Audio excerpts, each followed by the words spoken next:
అడగండి, అమ్మాయినా అన్నం పెట్టదు. అడుగుడే అడగందుకేస్తే మనం. అన్నయ్య వస్తున్నాడు, ఆపండి. ఏంటిది మీ అక్క చెల్లెల పంచాయతీ ఏంటి చెప్పండి.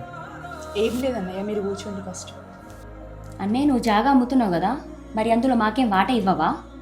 వాట ఇచ్చుడేంది, ఇన్ని రోజులు సంపాదించిందంతా మీకే పెట్టినా కదా. అన్నా నువ్వు ఇయ్యకన్నా ఇచ్చేదే లేదు. ఏందా రూపేష్, నువ్వు బాగా మాట్లాడుతున్నావు. నువ్వేనా మా సొంత తమ్ముడి వారా? మా బాబాయ్ కొడుకువి. మా ఫ్యామిలీ విషయంలో తలదూర్చక్. ఏం మాట్లాడతానవే నోర్మి, నాకు మీరెంతో వాడు కూడా అంతే. సరే అన్న, రూపేష్ గురించి మాకు అవసరం లేదు. నువ్వు మాకెంత ఇస్తావో చెప్పు.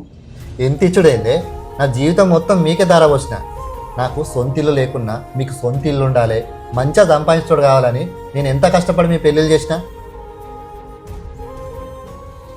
ఇన్ని రోజులకైనా నా పిల్లలకి ఏదో ఒకటి చేయాలని ఆ ఉన్న కాస్త జాగా మీ వాళ్ళ పేరు మీద ఫిక్స్ చేద్దాం అనుకున్నా. దానికి కూడా అడ్డుపడతాను. మీరు నన్ను అర్థం చేసుకున్నా ఇంతేనా? ఇచ్చేయి బావా, ఇచ్చేయి. మొత్తం వాళ్ళకే ఇచ్చేయి.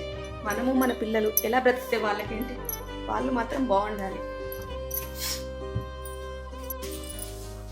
సారీ అన్నయ్య, నీలాంటి అన్నకు చెల్లెలై ఉండి కూడా ఇంత స్వార్థంగా ఎలా ఆలోచించాము.